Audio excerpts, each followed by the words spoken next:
Magandang araw and kumusta kayo mga ka-farming, mga ka-di-kalibre.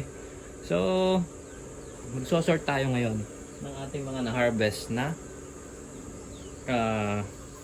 itlog sa ating farm. So ito, nag-start na tayong mag-sort. And ayun guys yung kahapon. Tapos ito yung kahapon din, meron ng ano niyan. Meron na tayong pagdi-deliver ngayong araw. And yun. So, halina't samahan nyo ako mag-sort.